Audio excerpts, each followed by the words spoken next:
Autopsy doctors have read it. What was the biggest revelation you had to a person's death after you carried out the procedure? Assisted with a post-mortem when I was a student. Female patient died in her 40s. Her medical history had extensive complaints of abdominal pains. One doctor even referred to her as a hypochondriac, and others commented on apparent anxiety. Opened her abdomen and she had extensive scar tissue. She was absolutely massacred inside from endometriosis. She suffered for decades and never got referred for a laparoscopy. She didn't have frickin' anxiety. She had a medical condition. I have heard this is incredibly common in endometriosis. Thankfully, I also hear it's getting better, but seriously, doctors, just start taking women's abdominal pain more seriously, please. No, it's possible it isn't just period cramps. Anyway, moving on. Story 2. Not mine, but a doctor I used to work with. Back when I was in school, he would do his cadaver labs really late at night. Too many people during the day. One time, it was really late, around 2 a.m. He was listening to his lecture on his headphones and he saw the cadaver's arm move/twitch. Thought it was just his mind playing tricks on him. Then he saw it again.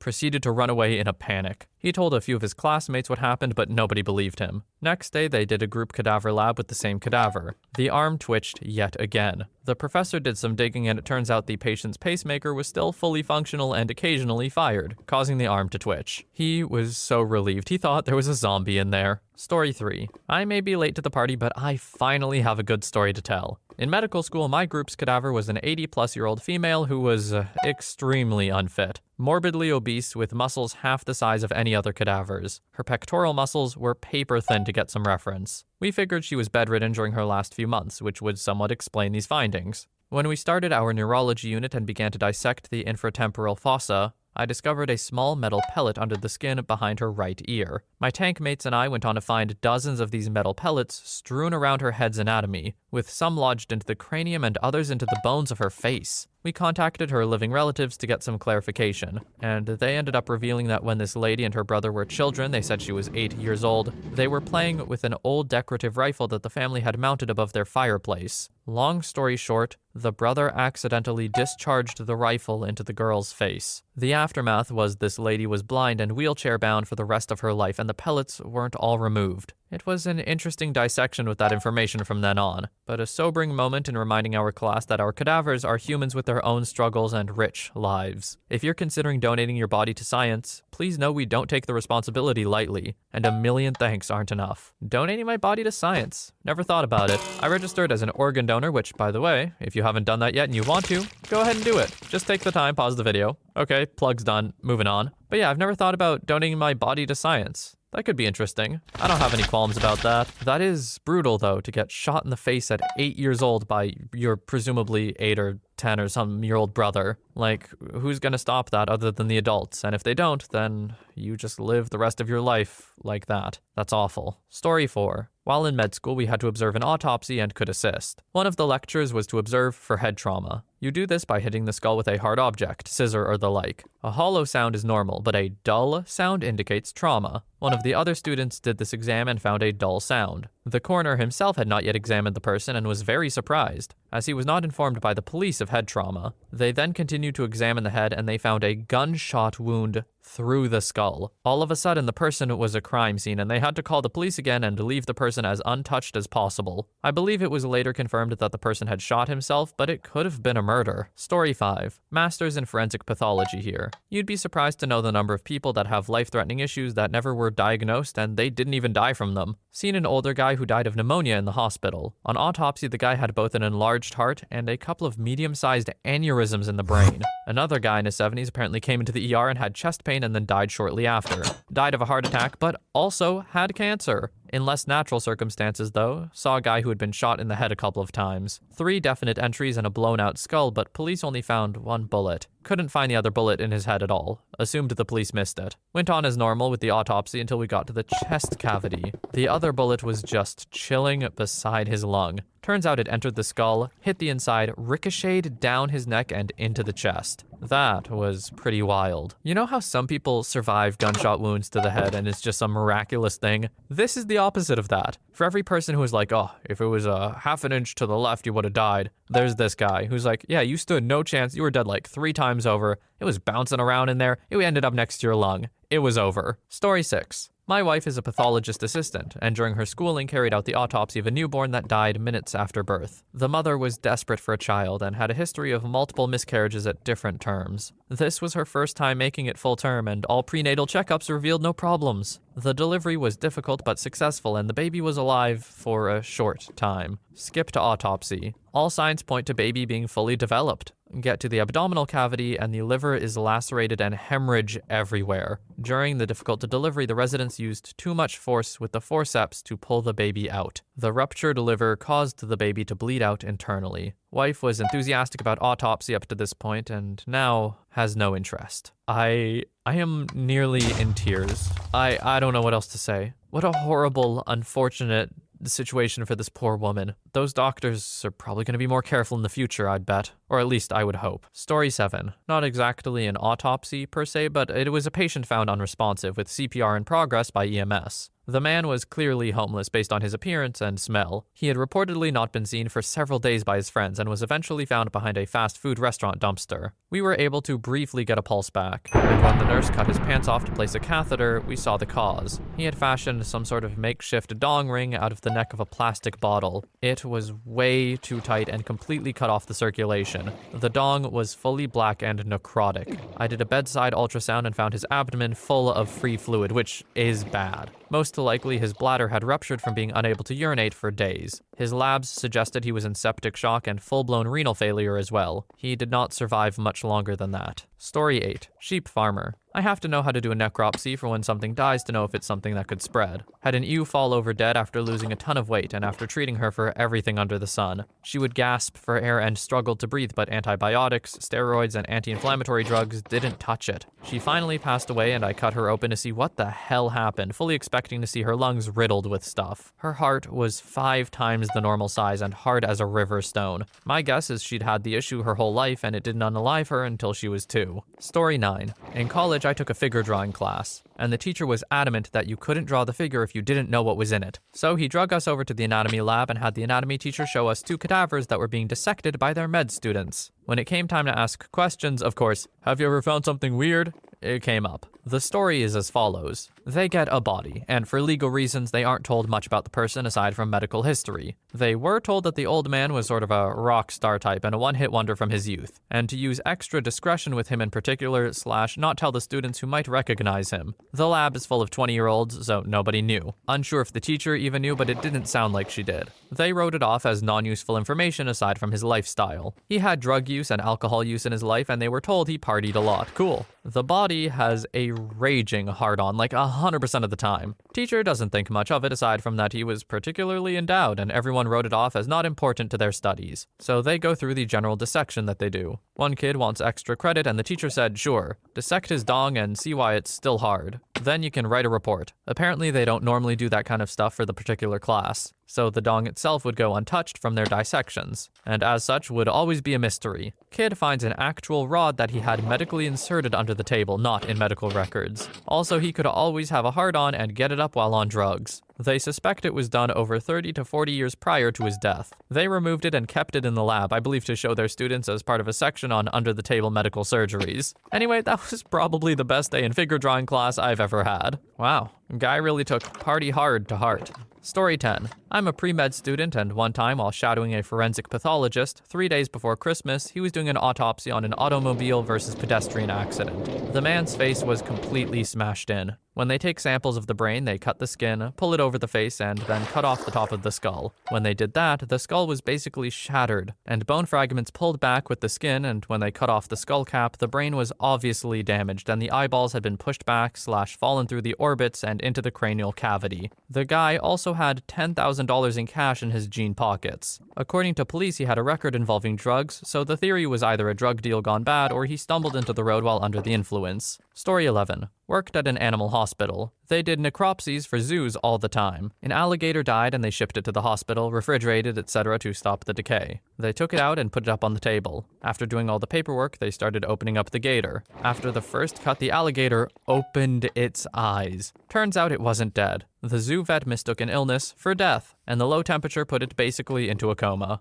I think this would somehow be scarier than if you were operating on someone like a person who happened to be alive. Like, that would be more tragic, obviously. but I would fear for my life if a gator opened its eyes as I cut into it, because it's not like you sedated it because you thought it was dead. OP didn't write anymore, so I have to assume the story didn't end in tragedy, but still. Story 12. During my internship rotation a couple of years back, a 40-year-old guy came in because he suddenly collapsed while drinking with friends. He came in unresponsive, mouth bleeding and not breathing, so we had to intubate him. For some reason, the endotracheal tube, the stiff tube placed inside the trachea to help the patient breathe, won't go in, but we managed to suction copious amounts of blood clots. After CPR, still with unsuccessful intubation, so we had to bag him with a face mask, the patient was declared dead and diagnosed with a ruptured abdominal aortic aneurysm. During the autopsy, they found out that the guy was apparently shot by a gun from the top of the head. The entry wound was obscured by his hair and was barely bleeding at all. The bullet somehow went through the back of the guy's throat and made a hole behind the base of the tongue, which the endotracheal tube kept slipping into. Story 13. Medical examiner here. This probably isn't a big wow revelation, but it certainly made an impact on me. Very early in my career, I did an exam on another doctor who worked at the hospital where I trained. I didn't know this gentleman personally, but was acquainted with him by reputation. He was a very happy-go-lucky sort, much loved by everyone in his department. He died unexpectedly at a young age of what turned out to be a drug overdose on pharmaceuticals he had been diverting from the hospital. I don't think anyone saw that coming, myself included. It was a lesson to me that anyone can fall victim to addiction.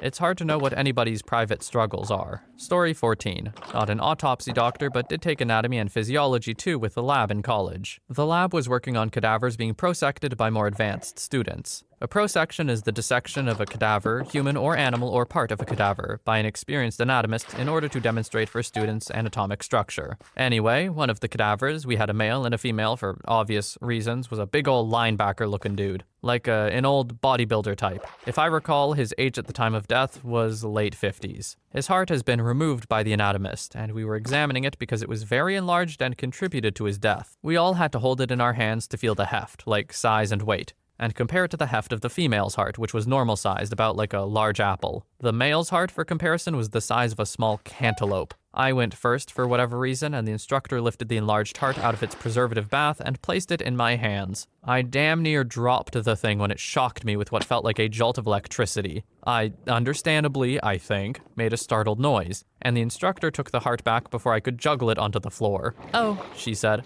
"I forgot to warn you, look out for the pacemaker." Apparently, when someone has a pacemaker, there's a battery too, and they don't bother taking it out or off. They just snip the leads and leave it there. So if you touch both bare leads, you get a mild shock, even through your exam gloves. That was a mildly disturbing experience. Story 15. I'm a former police officer and attended several autopsies to record info for investigation files. One guy had been shot and unalived, so the cause of death was, well, pretty plain. But the pathologists doing the autopsy found a tumor the size of a walnut on his brainstem. He said the guy would have been dead in a few months even if he hadn't been shot. Another guy was dead due to a steak knife being stabbed through his heart by his wife. She claims she grabbed the knife because she was scared he was going to unalive her, and when he lunged at her, the knife just went in. When the doctor pointed out a half-dozen or so marks that looked like freckles around the wound, he swabbed a developer solution that clearly showed that they were tiny little poke marks. I was then able to get her to confess that he was goading her, "Go ahead, do it," until she hauled off and kebabbed him. It's not always like TV shows where the autopsy is like the aha moment that solves the case, but sometimes it really is. Story 16. I was a forensic tech for a state medical examiner's office for about 2 years. I've assisted in about 1,000 autopsies, and have removed bodies from scenes from likely twice that. I told these stories in another thread about people who clean up crime scenes, and I have a few takeaways. 1. Man who had a psychotic break and castrated himself and stuffed it all into his mouth before cutting his own throat. 2. Man who is sodomized to death with a broom, a baseball bat, and the tuning end of a guitar. 3. Man who decapitated himself by hanging himself with high-tension cable and jumping off a bridge. 4. Woman overdosing whilst carrying an 8-month pregnancy. No real major revelations, like in terms of something wild or unexpected or a medical finding that contradicts the police report. Just seen enough stuff in one lifetime for 100 people. OP, it takes really tough people to do what you do. So huge props. I know I couldn't fill your shoes. It can't be easy. Story 17. I'm a medical student, not a doctor, but when I dissected my cadaver in my first year, it had lots of surgical markings and was pretty overweight. After I'd been able to work through all the parts of the body with my group, we were able to piece together with our lab leader that our donor had been in and out of the hospital for a quadruple bypass, followed by a pacemaker, a stomach stapling, and then what looked like an emergency open heart surgery that she died during. Not a rare disease or strange occurrence per se, but was interesting finding clues about the body as we learned anatomy. Story 18. Med student almost graduated here. A couple years ago, I attended the pathological anatomy course, and during a class, the professor showed us some autopsies. Despite the tremendous smell of 4 or 5 consecutive autopsies, one autopsy was carried out on a homeless person that died in the ER, probably due to heart failure. The body had massive ascites, fluid in the abdomen, so at first he had to evacuate it. Imagine him cutting the abdomen and the yellow, rancid liquid start to come out like a fountain. One of my colleagues fainted. Then the next step was to examine the abdominal organs. Imagine the face of every person in the room when it became clear that the patient had some form of inherited polycystic disease, and the liver and kidneys were full of cysts. The liver weighed more than 10 kg, normal weight 2 to 3, and the kidneys almost 3 kg each, normally 150 grams each. The professor was really shocked at the beginning, but then he really enjoyed cutting through the cysts in order to get samples. They popped like air balls, spreading liquid all over the place. Second colleague fainted. The other ones were pretty standard, but I think I will remember this one forever. In particular, that liver on the scale. Story 19. My dad did autopsies as a night job while he went to college during the day. He said the hardest ones were the children. He did an autopsy on a 6-month-old whose mother suffered from postpartum, and she told the cops that voices were telling her to put her son in the bathtub. She ran near boiling water and held him under. He said when he got to the hospital, chunks of skin were falling off and organs were liquid on the table. The other one he talks about are the people who are subjects of murder and they're buried. The decomposition process needs oxygen to break down cells, and when they're buried, it takes them a lot longer to decompose. When cops find bodies, they unearth them, and it takes a matter of hours for the bodies to decompose drastically. The smell of one particular individual that was murdered and buried in a cornfield for 6 weeks could be smelled from 3 floors above the operating room, and it was so bad it was making patients and nurses sick. Alright, these last couple have been really gross ones and just disturbing ones. It was going so well and so interesting for a bit, but now it's just, ugh. We're gonna do one more. Let's see how this one goes. Story 20. Former homicide detective here. Suspicious death. 30-ish male found alone by cleaning staff in the back row of a sparsely attended sci-fi movie. Strange scratching wounds around/in the mouth. Some petechia in eyes and on cheeks, but no signs of strangulation. No obvious signs of chronic illness or disease. Presented as healthy, normal adult male. Found on his person was a wallet with normal contents and a single canceled movie ticket, indicating he went alone. Weird spy movie type stuff going on here. Autopsy. A large amount of popcorn compacted in his esophagus, like half a cup. Dude was apparently excited by the movie, stuffing popcorn into his mouth and choked. The scratch marks around/in his mouth were self-inflicted trying to dig out the popcorn. Verified via fingernail scrapings. His was only DNA present. Loud movie and he was in the back. No one saw or heard him choke. I've never eaten popcorn again. Well, this one was horrifying for a whole other reason, huh? I'm glad I went to the theater yesterday, or I absolutely would not have gotten popcorn. What an awful, horrific way to I don't want to think about it anymore. Anyway, if you've made it this far, I'm assuming you are less disturbed by these than me, and so I hope you enjoyed or learned something or whatever. As for me, I'm out of here. I do hope you have a wonderful day or night wherever you are, though, and I'll see you in the next one.